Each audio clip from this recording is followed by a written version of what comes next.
Bom, pessoal, estou aqui nessa primeira aula de interpretação de exames laboratoriais. Eu vou mostrar para vocês aí uma visão geral de como funciona um laboratório clínico. Tá? O laboratório clínico é o local onde os exames que a gente vai estudar, na sua maioria, vão ser realizados. Tá? Claro que ele realiza outros exames, ele faz outros tipos de coisas, e eu vou mostrar para vocês onde a gente vai focar ao longo do semestre. Tá? E no final da aula eu também vou falar um pouquinho sobre água, tá? Que a água vai ser super importante e ela vai acabar interferindo em todos os exames que a gente vai ver ao longo do semestre. Tá? Então hoje a gente vai focar aqui no laboratório clínico, tá? Que ele vai desempenhar em uma parte na avaliação do paciente. Só deixando bem claro, o laboratório clínico ele é o local onde são realizados os exames. Ele pode ser um laboratório clínico à parte, enfim, que fica na rua, em alguma rua aí, vocês devem conhecer vários aí, enfim, onde você tira o sangue lá para fazer o exame de sangue, ou ele pode estar dentro de hospitais, tá? Todo grande hospital vai ter um laboratório clínico dentro dele, onde vai realizar aí os exames das amostras do paciente. E as análises feitas pelo laboratório químico, não só as bioquímicas, tá? Que a gente vai focar nas bioquímicas, eu já falo daqui a pouco. As análises que são feitas no laboratório clínico, elas vão ter aí 4 principais usos. Tá? Para diagnóstico, então muitas vezes você faz o exame para saber se você tem ou não tem determinada situação. Tá? Um exemplo prático disso é sorologia. Agora a gente está aí na época de Covid. O exame de sangue de sorologia serve para ver se você tem ou não anticorpos contra o Covid, se eles são de fase aguda ou se eles são de fase crônica, tá? De imunidade adquirida ou não. Enfim, é mais para saber ou não. Tá? A gente vai falar de alguns exames que podem dar diagnóstico, mas o nosso grande foco não vai ser tanto diagnóstico. Tá? Para monitoramento, então o indivíduo já tem uma patologia, ele precisa monitorar essa patologia, ver como ela está, enfim, progredindo ao longo da vida. Um exemplo clássico seria diabetes. Tá? Então o indivíduo tem diabetes, ele vai fazer exames aí periódicos para ver como é que estão os níveis de glicemia, de hemoglobina glicada dele, para ver se está piorando, se está melhorando, se está conseguindo tratar. Para tratamento aqui é que alguns laboratórios clínicos podem até fazer quimioterapia para tratamento de câncer, enfim, alguns tratamentos específicos dentro do laboratório, mas esse não vai ser o nosso foco. E o grande foco para a gente, tá, durante o semestre vai ser o prognóstico, tá? Que é aquela avaliação de risco, tá? De uma forma bem simplória, o prognóstico seria: eu estou avaliando o risco, esse exame está aumentado, significa que você tem um risco maior de ter isso, tá? Ou esse exame está aumentado, significa que você pode ter determinada doença. Mas a gente aqui até pode brincar um pouco aqui de house, de fechar diagnóstico, mas não é a nossa função. A função de fechar diagnóstico seria de um médico. Tá? A gente vai sempre pensar no prognóstico, sempre falar: esse exame pode significar algo. Tá? Ele significa isso, ele pode significar isso. Tá? E sempre avaliando esse risco futuro. Tá? De novo, diagnóstico para médico, a gente vai brincar um pouco ao longo do semestre disso, tá? Brincar de house, eu falo que a gente vai brincar de house, que a gente vai resolver alguns casos clínicos, mas para entender o que aquele exame significa na prática. Tá? Bom, e o laboratório clínico, ele é dividido em setores, tá? E cada um dos setores vai estar relacionado com um tipo de exame que vai ser realizado. Aqui estão os setores, a divisão de setores que acontece na maioria dos laboratórios. Tá? Vou falar rapidamente o que cada um avalia, tá? E daí a gente vai focar mais no que a gente vai ver ao longo do semestre. A gente tem o setor de histopatologia, que vai avaliar as biópsias, tá? Não só biópsia, mas quando você precisa fazer avaliação de algum tipo de tecido, fazer uma lâmina com algum tecido. Tá? Só mostra algum tecido. A imunologia, que vai fazer as sorologias, então vai ver presença de anticorpos, se você tem ou não tem aqueles anticorpos, de que fase que eles são. Tá? Então a imunologia mexe bastante com a parte dos anticorpos, com a parte de se você tem ou não antígeno, se você tem ou não tem algum anticorpo autoimune. Microbiologia, que vai estudar principalmente as bactérias, tá? E atualmente os vírus, mas principalmente as bactérias, está na microbiologia O setor clássico de microbiologia mesmo, ele vai focar nas bactérias, então o setor onde você tem várias placas de cultura, bactérias e fungos, né, placas de cultura, onde você pode fazer cultura com sangue, a amostra pode ser sangue, a amostra pode ser urina, enfim, pode ser saliva, pode ser diversos tipos de amostra, mas você vai fazer cultura para ver se cresce algum micro-organismo naquela cultura. A gente tem a parasitologia, tá? A parasitologia é o setor que mexe com as fezes, tá? Onde, enfim, vamos ver as verminoses, se tem verme ou não nas vermes, vamos ver nas fezes, nas fezes. Então, vamos ver aí a análise de parasitas. Depois a gente tem a hematologia, que é o setor que vai fazer o hemograma, vocês já devem ter ouvido falar, tá? Vai mexer com a parte sólida do sangue. A hematologia, ela mexe com a parte sólida do sangue, ou seja, com as células que estão no sangue. E a gente tem o setor de bioquímica clínica, que na maioria das vezes, nos laboratórios clínicos, que é o maior setor, o mais movimentado e que mais vai exame. E nesses setores aqui são as análises aí que, enfim, a grande maioria da população faz, que são análises relacionadas com moléculas que estão no sangue, tá? Que estão concentradas ali, tem algum nível de concentração no sangue, tá? Então, o setor de bioquímica que vai estudar. Não vai usar só sangue, a gente vai ver, mas a principal amostra aqui é o sangue. E muitas vezes o setor de bioquímica ele é dividido, ele tem divisões, tá? Como que funciona essas divisões? A gente geralmente tem lá uma parte de bioquímica básica, onde vão fazer os exames de rotina do laboratório, tá? Então esses exames de rotina de laboratório vão acabar sendo feitos na parte de bioquímica básica, e daqui a pouco eu falo como é que acontece essas divisões, tá? Ela é uma divisão física, mas às vezes enfim, é uma máquina. Eu vou explicar no próximo slide. Então, o setor de bioquímica básica vai fazer o que a gente chama de rotina do laboratório, chega lá, amostra, vai colocar lá na maquininha, a maquininha faz o exame e libera o laudo, tá? Daí a gente tem, aqui essa parte especializada vai depender de laboratório para laboratório, tá?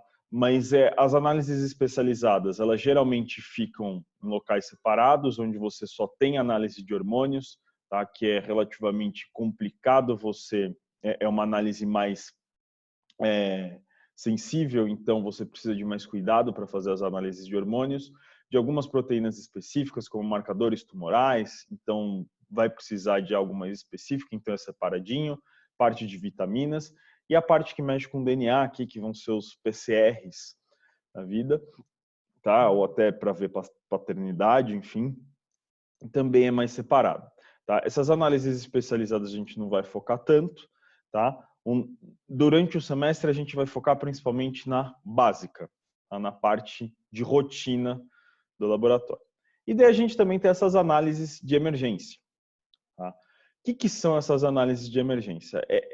Vai ser uma máquina que fica separadinha, que ela não faz parte da rotina, tá? Quando a gente fala rotina, é o seguinte, num laboratório clínico, vai estar sempre chegando a amostra, tá? Lá o pessoal que está no laboratório realizando aí a metodologia para liberar os laudos, tá sempre chegando a amostra. Então você tem uma rotina, vai chegar a amostra, o cara vai pegar, vai colocar na máquina, enfim, vai passar a leitura. E essa rotina ela é meio que fluida e constante, tá? Não sai muito, é sempre a mesma coisa, vai acabar acontecendo. O que seria uma análise de emergência? É algo que está paralelo à rotina. E como que se faz isso na prática? Você tem lá um laboratório clínico, ele é um espaço, e quem vai realizar esses exames aqui de bioquímica básica não é o ser humano, vamos dizer assim, tá? Esses exames de bioquímica básica, eles são exames, na grande maioria, de espectrofotometria, tá? E a gente tem grandes máquinas que fazem isso automaticamente, tá? Eles são pipetadores automáticos, espectrofotômetros automáticos.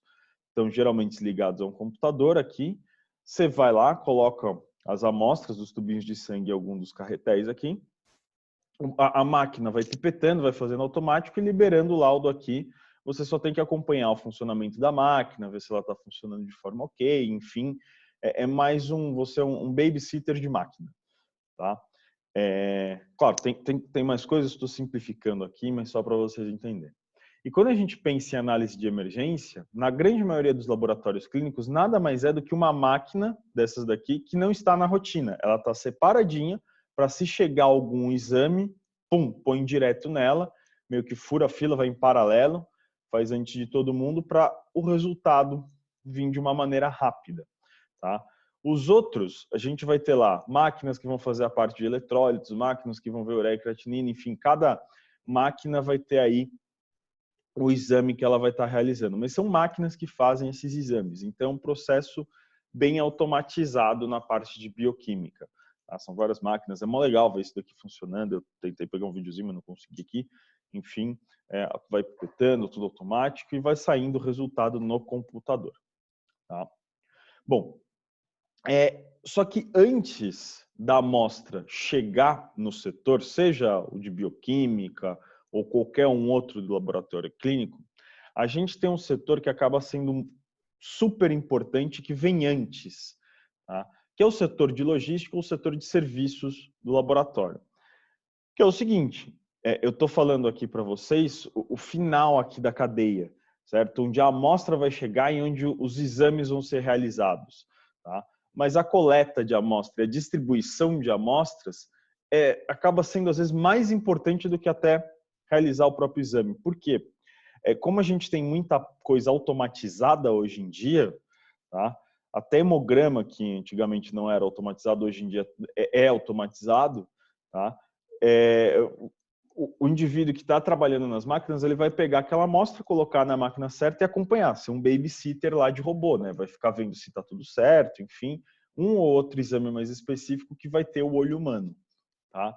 Então, o que acaba sendo mais importante é o tubo certo chegar no local certo.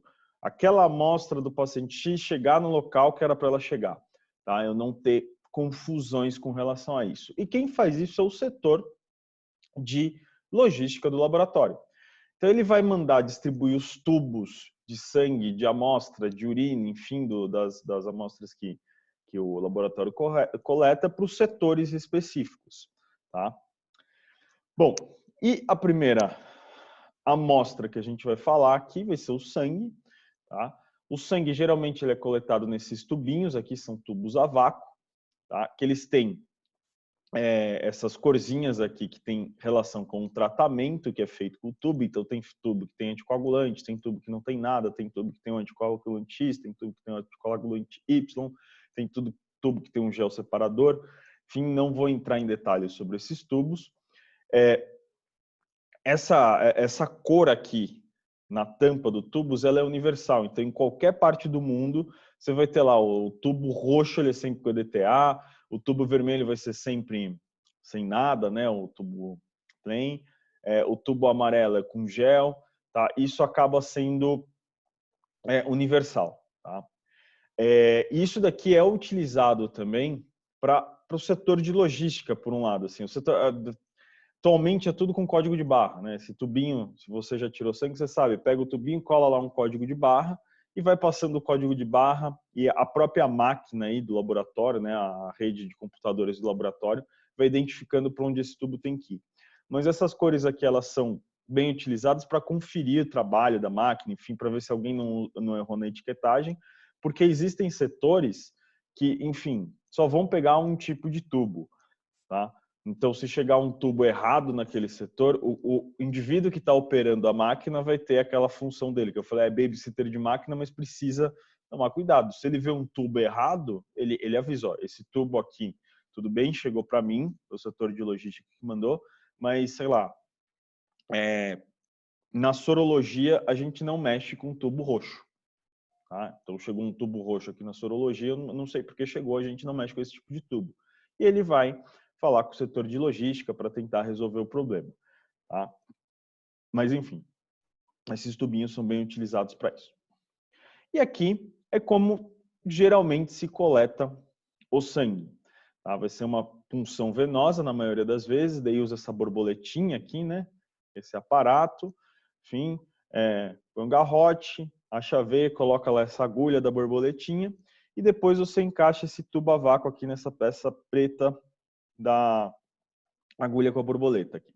Tá? Como o tubo é a vácuo, você encaixou, furou, os fluidos eles têm a tendência de sair do meio com mais pressão para o meio com menos pressão. Vácuo, não tem ar, não tem pressão, pum, vai tudo, o sangue vai ser sugado para o tubo. Tá? E daí, quando a gente fala em sangue, a gente vai ter 3 tipos aqui de maneira de coletar o sangue. A mais famosa, a mais utilizada é a punção venosa, ou flebotomia, tá? Que vai ser punção, acho que todo mundo fez, essa daqui das imagens. Tá? Enfim, é super fácil de fazer, é indolor. Eu não gosto muito, sendo bem sincero, eu desmaio às vezes quando eu tiro sangue, mas enfim, mas é uma maneira relativamente fácil de tirar o seu sangue, tá? Porque a veia, ela é mais periférica, ela é mais superficial, tá? Não é um vaso profundo. Então, é fácil, acho que todo mundo, aí a maioria dos seres humanos já passaram por alguma vez alguma retirada de sangue, tá? Uma coleta de sangue, então é bem simplesinho. Depois da punção venosa, a gente tem a punção arterial. Tá? A punção venosa vai pegar o sangue venoso, tá? A punção arterial vai pegar o sangue arterial e ela vai ser feita na artéria. Tá? Eu preciso de artéria. Então, a punção arterial ela é geralmente realizada na artéria radial, que é aquela artéria que a gente sente a pulsação, que fica aqui, né? Só que qual é o grande problema da punção arterial aqui? A artéria, diferente de veia, ela é profunda, tá? Então, para fazer punção arterial, eu nunca fiz, tá? Eu tô falando por experiências de pessoas que eu conheço que já fizeram. Primeiro, dói pra caramba, é desconfortável, tá? É uma agulha enorme, então você vê o cara chegando com uma agulha enorme, ele pum, põe aqui, ó, enfermeiro a enfermeira, e ele tem que achar a artéria é profunda, então às vezes espeta e fica mexendo lá até achar, enfim, achou a artéria, daí faz a coleta desse sangue. Tá? Para a grande maioria dos exames, tá, o sangue venoso é o suficiente. Tá? Você tendo o sangue venoso, você vai ter o resultado, enfim, não tem muita diferença entre sangue arterial e sangue venoso para a grande maioria dos exames, com exceção de um. Tá? Tem um exame que, para você ter o resultado real, você precisa da punção arterial, e por isso que ela está aqui, tá? Que é a gasometria. Quando a gente pensa em gasometria, você pode até fazer gasometria com sangue venoso, mas não é um resultado fidedigno. Tá? O resultado mais importante da gasometria vai estar na punção arterial. Tá? Então, quando chega alguém com crise de bronquite, com alguma cetoacidose, enfim, algum problema com diabetes, geralmente é realizado uma punção arterial por conta dessa gasometria, e daí na aula de gasometria eu falo mais sobre isso. Tá? Mas a punção arterial, o sangue arterial, ele vai ser utilizado para gasometria. Tá? Para os outros exames todos, o sangue venoso é o suficiente. E a outra que a gente tem aqui é a punção da pele, tá? Que nada mais é que uma punção venosa errada, ou quando o indivíduo não consegue realizar a punção venosa e precisa tirar o sangue, vai fazer uma punção de pele. O que é isso? Não vem sangue só na punção da pele, vem sangue com pedaço de tecido. Tá? Isso é ruim porque pode dar interferência na hora de realizar os exames, mas tem certas situações onde isso daqui vai acontecer, não tem como fugir. Tá? Principalmente em idosos e bebês, mas em bebês. Idosos vai acontecer quando o idoso está, o indivíduo, às vezes o idoso está internado, está tirando muito sangue do mesmo lugar, acaba, ou o idoso está lá com soro, enfim, colocando soro, precisa tirar sangue do acesso, vê que o acesso não está mais funcionando, então precisa trocar a veia. Tá? Porque a veia do idoso já está mais frágil, ele está mais desidratado, é mais difícil, então pode acontecer uma punção de pele.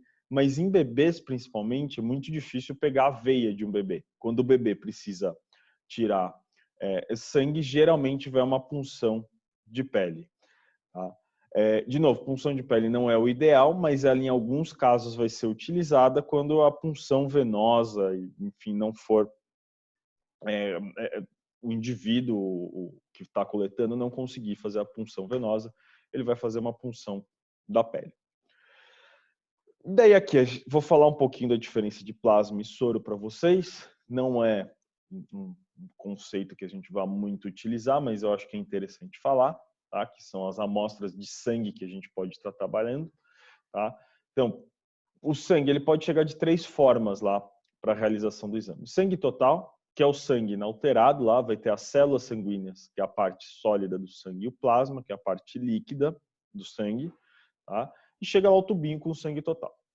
Ou você pode ter a parte líquida separada, só o plasma, tá? Que você vai ter o plasma, tá? As células. E o que contém no plasma? Se a gente pegar o plasma sozinho, o que ele contém? Ele tem a parte líquida do sangue e ele tem fibrinogênio.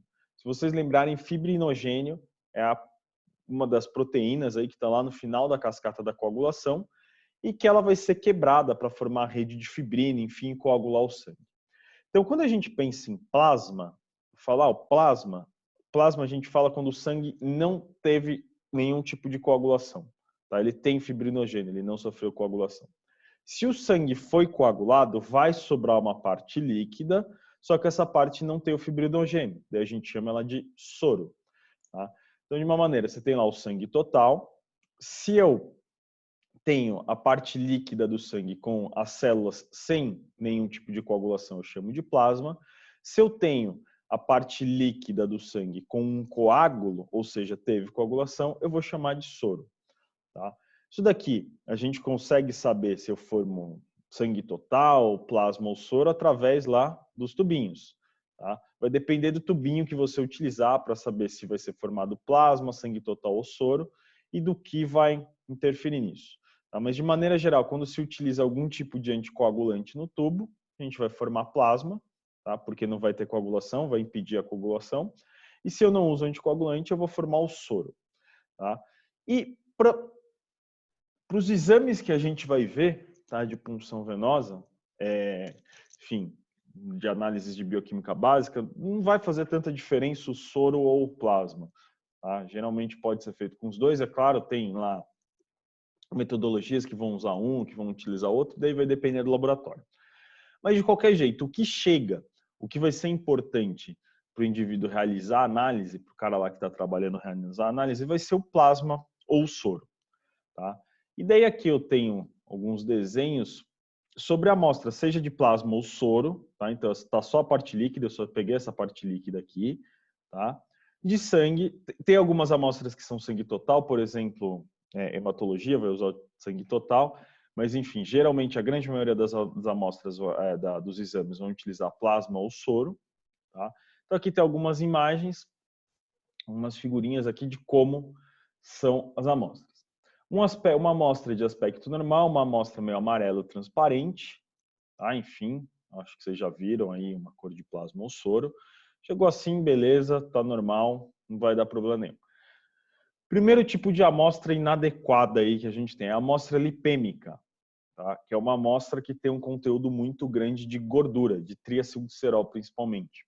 Essa amostra aqui, ela é comum em indivíduos que têm problema com triacilglicerol elevado, tá? Mas ela também é super comum quando o indivíduo não faz o jejum. Quando pede para fazer o jejum, o indivíduo não faz jejum. A amostra fica lipêmica, tá?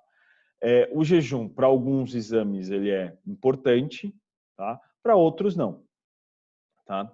Então, uma amostra lipêmica, quando chega lá na mão do indivíduo que está operando a máquina, lá o babysitter de máquina, ela vai passar, ela vai realizar o exame numa boa, enfim, não vai ter problema nenhum, tá? Porque você, enfim, o cara não vai saber se aquilo lá é uma patologia do indivíduo, se ele realmente tem o triglicerídeo alto, se ele não fez o jejum. Às vezes ele está mexendo numa máquina que também o jejum não importa. Então a amostra lipêmica chega, é normal e ela passa. Tá? Aqui o erro vai ser mais na hora do resultado. O cara às vezes pode pegar um resultado, pode ter um falso positivo, pode dar um triacilglicerol elevado, mas não porque, enfim, ele tem triacilglicerol elevado e sim porque ele acabou de comer. Tá? Mas é normal, essas duas amostras aqui, a normal, eu acho que é a mais comum de todas, mas a lipêmica é bem comum de ver na prática também. Depois, a gente vai ter a amostra hemolizada, que é quando eu tive algum tipo de ruptura nas células do sangue. Essa amostra hemolizada ela pode acontecer por conta aí da logística. Os tubos eles chegam e para a gente acelerar essa divisão aqui do plasma e das células, ou do soro e do coágulo, a gente centrifuga os tubos. Tá? Às vezes pode ter um erro de centrifugação que pode hemolizar a amostra, pode ter um erro no transporte, enfim, na forma como o setor de logística lidou com as amostras, mexeu muito, enfim, balançou, pode dar alguma hemólise, tá? Não é comum. Tá? E também tem alguns tipos de patologia que deixam a amostra hemolizada, como anemia hemolítica. Tá? O que acontece com a amostra hemolizada? Ela vai ser utilizada, só que a amostra hemolizada ela não dá um resultado real da grande maioria dos exames aí que a gente tem na parte de bioquímica básica. Por quê? A gente está vendo na bioquímica básica o que tem no plasma, o que tem na parte líquida, seja plasma ou soro, certo? Se a amostra foi hemolizada, significa que a gente está vendo o que tem na parte líquida mais o que tinha dentro das células. Tá? Então você vai ter aí alguns resultados que talvez não lidem com a realidade, que sejam fora da realidade. Tá? E por último, a gente tem a amostra equitérica, que é uma amostra quando eu tenho muito bilirrubina, quando eu tenho bilirrubina muito elevada no meu sangue, tá? Ela fica com uma cor meio amarela fluorescente, tá? E a bilirrubina, ela acaba sendo interferente em alguns exames, tá? Então, quando a amostra está equitérica, a icterícia, enfim, é uma condição, o paciente vai ter isso, não vai ter muito o que fazer, mas é sempre colocada uma observação lá de amostra equitérica, tá? Seja ela equitérica ou hemolizada. A amostra hemolizada e a amostra equitérica são mais raras de se observar, tá? Porque a hemólise, se ela acontece lá na parte de centrifugação, enfim, de logística, nem acaba chegando para o laboratório.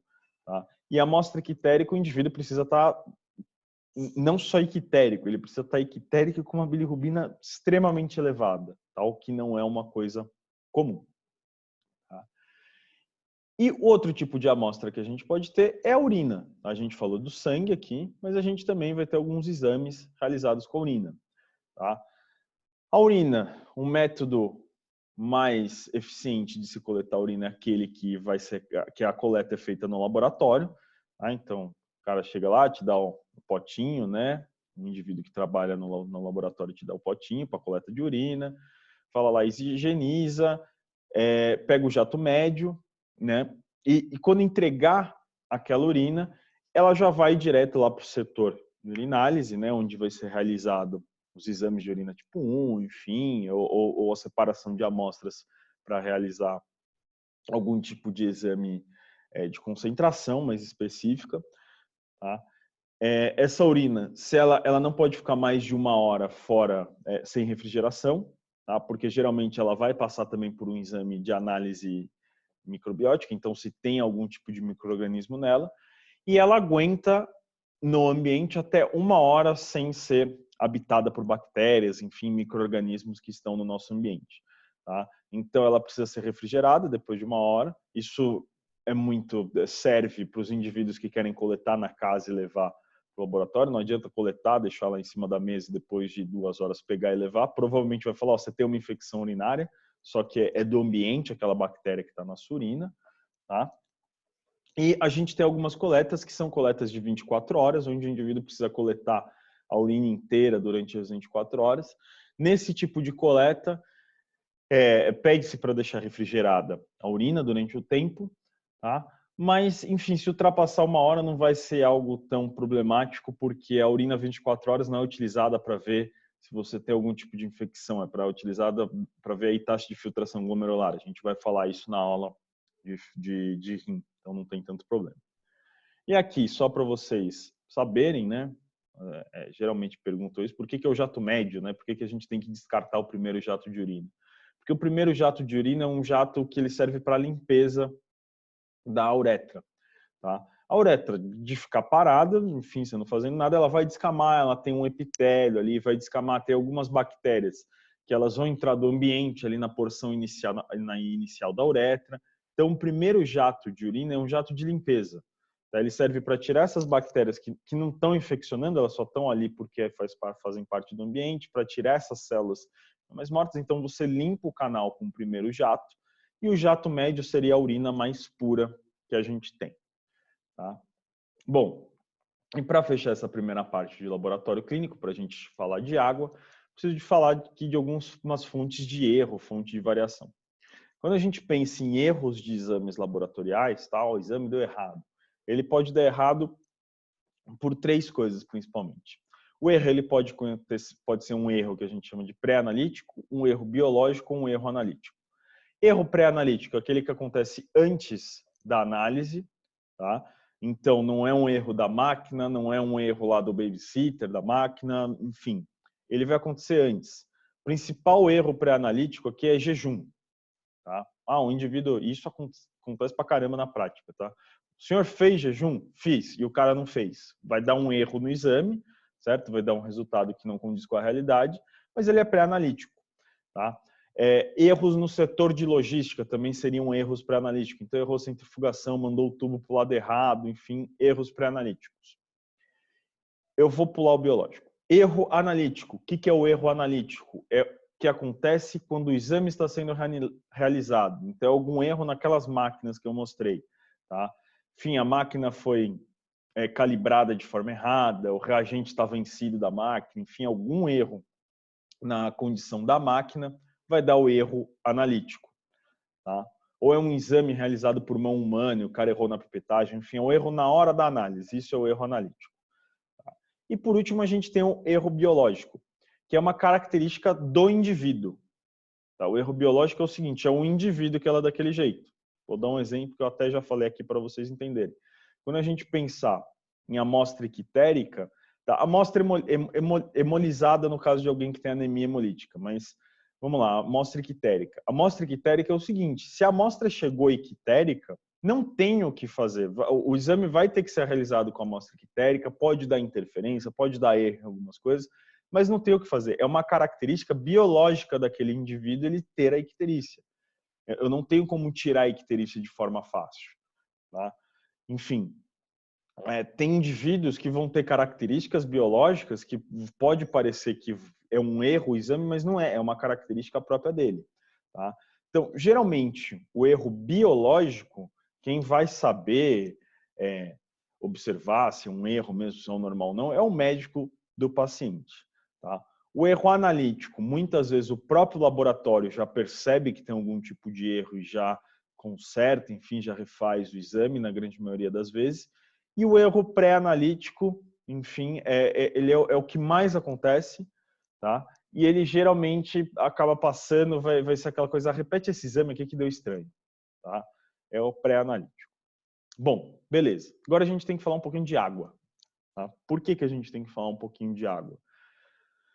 Porque a gente vai medir aqui esses exames bioquímicos, que são os exames que a gente mais vai trabalhar aí ao longo do semestre, eles são exames que medem concentração de alguma molécula no sangue, tá? Quando eu penso em concentração, concentração está relacionado lá com a quantidade daquilo que eu tenho dividido pelo volume de onde aquilo está. Tá? Então, é quantidade dividido por volume, concentração. Por que a água é importante? Qual é o principal formador do volume do nosso sangue? Água, tá? Não só do sangue, né? Do corpo. Tá? Então a água é super importante. O que eu quero dizer com isso? Se eu mudei a quantidade de água no meu organismo, seja para mais ou para menos, eu vou mudar essas concentrações que eu estou medindo. Então, eu mexendo com água, eu posso ter alteração em diversos exames, tá? Nos valores de referência de diversos exames. Então, é normal a gente tem uma variação da água aí ao longo da vida, tá? Idosos, eles ficam mais desidratados, a gente, conforme vai ficando velho, a gente vai perdendo água, né? Eu costumo falar que a gente nasce como uma bexiguinha d'água, né? O bebê, ele não é gordinho de gordinho, ele é gordinho de água, ele é túrgido, ele tem água pra caramba. Então a gente nasce uma bexiguinha d'água e morre lá uma ameixa seca, né? Enfim, piadinha sem graça, mas tudo bem. Mas é assim que funciona. A gente nasce lá cheio de água, e quando vai chegando para o final da vida, a gente está com menos água do que o normal. Tá? Tanto é que é normal, né? Quando você vai com o vô e médico, às vezes a primeira coisa que eles fazem é apertar o braço para ver se o indivíduo está hidratado ou não. Né? Se aperta o braço e volta rápido, significa que você está hidratado. Se tem alguma lentidão em voltar, significa que você tem algum grau de desidratação. E obesos também vão ter uma diminuição na quantidade de água. Por que eu falo isso? Porque essa diminuição na quantidade de água normal pode variar o resultado de alguns exames.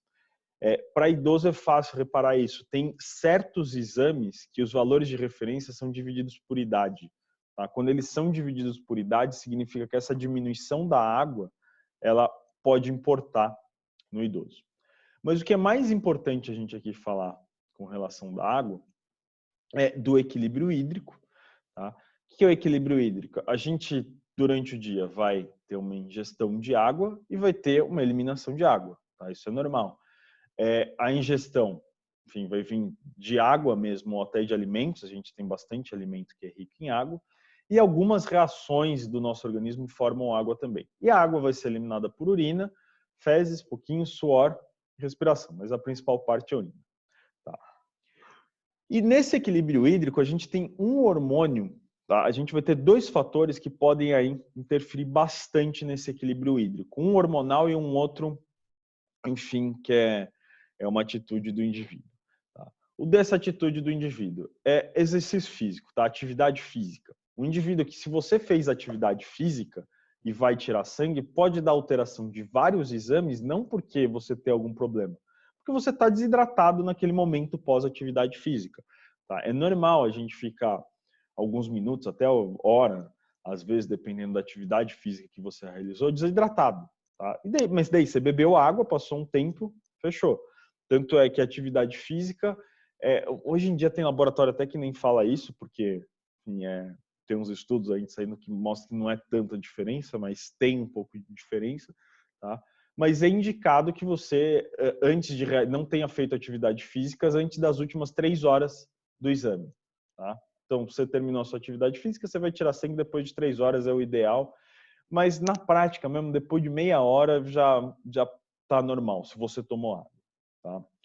Mas o outro fator aí que pode mexer com esse equilíbrio hídrico é um hormônio, um fator hormonal, que é o hormônio ADH, tá? O hormônio antidiurético, que ele é secretado e ele diminui a nossa diurese. Ele vai ser um hormônio que vai reter água para a gente. Qual que é o problema disso? O ADH ele é inibido pelo álcool. Tá? Então, se vocês forem fazer exame de sangue, sempre vão ver lá que fala não beba álcool pelas 72 horas, durante 72 horas, 3 dias, tá? Geralmente. É o ideal. Tá? Por quê? Porque se você bebeu, pode dar alguma alteração no exame, não porque, enfim, não por causa do álcool em si, mas porque você perdeu água. Tá? Quando você está lá bebendo muita cerveja e vai muitas vezes no banheiro, não é que você, enfim, você está jogando cerveja fora. Não, você está jogando água. Tá? Enfim, é água que está indo embora. Porque você está inibindo esse hormônio antidiurético e daí você está jogando água. Tanto é que um negócio que chama ressaca, ele está muito relacionado com desidratação. Tá? Não é o álcool, claro, o álcool é perigoso, traz vários problemas, enfim, pode dar alguns efeitos tóxicos, mas os principais sintomas da ressaca, eles estão relacionados com desidratação, porque você inibiu esse cara aqui, o ADH, e está jogando muita água fora. Tá? Então, se você bebeu e vai tirar o exame de sangue, você vai estar relativamente desidratado e isso pode dar aí algumas alterações no exame. Então, por hoje é só. Semana que vem a gente vai falar de sódio e potássio. Vou parar aqui. Falou!